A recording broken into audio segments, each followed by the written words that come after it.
to sacrifice something to get something. We want a new car, we want a house, we want an apartment. They want everything, but they don't really want to put in the work. And I got to where I got to by putting in the work, sacrificing a lot of things. And I knew that eventually that my hard work and dedication would pay off, and I will be at the pinnacle. And no one would stop me from getting to where I was trying to get to. No one could stop me. I've never really viewed myself as particularly talented. Where I excel is ridiculous, sickening work ethic. You know, while the other guy's sleeping, I'm working. While the other guy's eating, I'm working. Greatness is not this wonderful, esoteric, elusive, God-like feature that only the special among us will ever taste. You know, it's something that truly exists in all of us. It's very simple. This is what I believe, and I'm willing to die for it. Period. It's that simple. The separation of talent and skill is one of the greatest misunderstood concepts for people who are trying to excel, who have dreams, that want to do things. Talent you have naturally. Skill is only developed by hours and hours and hours of beating on your craft. I realized that to have the level of success that I want to have, it's difficult to spread it out and do multiple things. It takes such a desperate, obsessive focus. You really got to focus with all of your fiber and all of your heart and all of your creativity.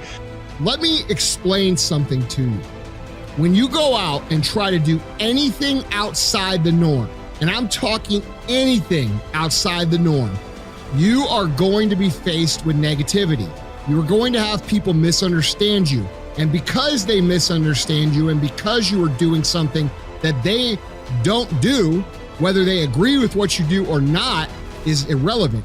They're just not familiar with it, okay? And what do people do when they don't understand things? They usually attack them. They usually put negativity towards it. They usually project their own insecurities and their own reservations about what it is they are incapable of doing, and they put them on you.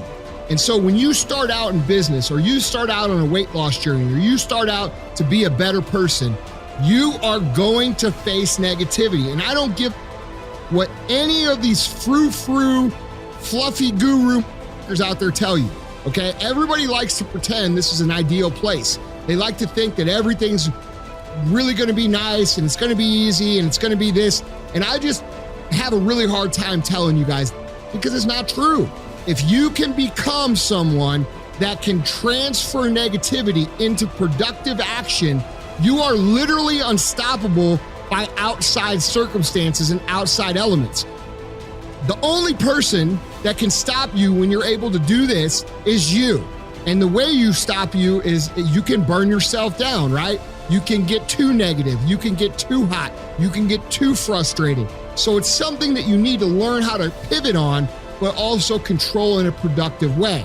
Everybody has dreams, and as much as you want to be able to listen a little bit, because somebody's going to give you a gem, but nobody knows but you.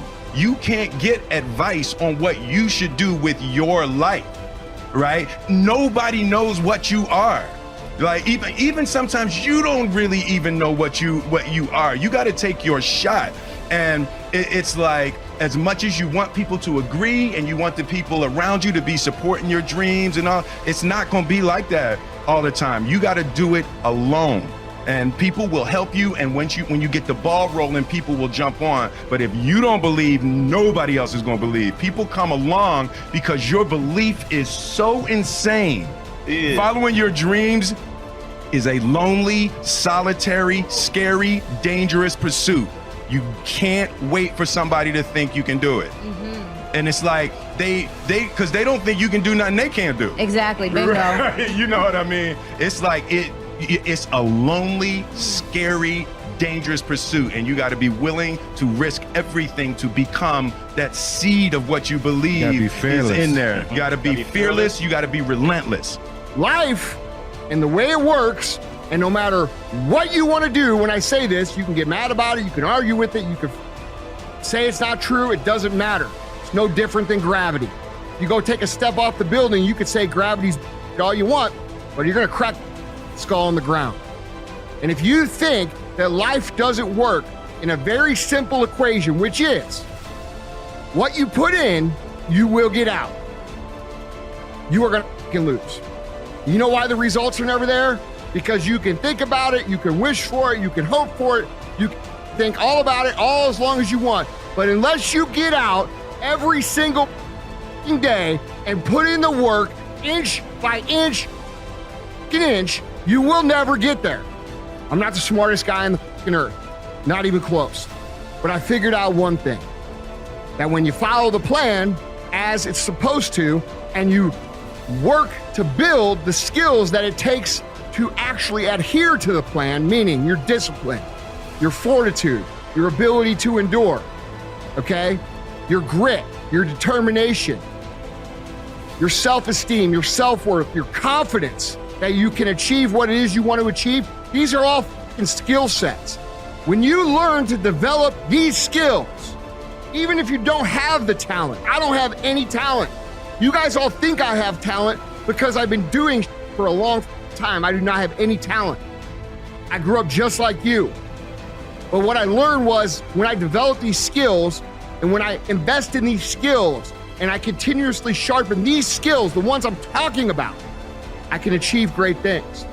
And if I can achieve great things, and I'm a regular dude who grew up on a fucking gravel road, who was a fat little kid that everybody made fun of, I'm pretty sure you can too. That which you do not hate, you will eventually tolerate. And I think that identifies most people's lives. In other words, average becomes sort of like this slow asphyxiation. It's almost like an anesthetic. And that over time we become kind of immune and dulled to the average that we're becoming. You're gonna get out of your life what you'll accept. That's really difficult for people, I think, to understand is, look, what you think you're worth and what you're gonna tolerate is absolutely what you're gonna bring into your life and what the outward part of your life's gonna look like. And so I live by that. Like, I let myself sort of feel the pain and the difficulty of being not where I wanna be in whatever that area is, whether it's my spirituality, my relationships, my money.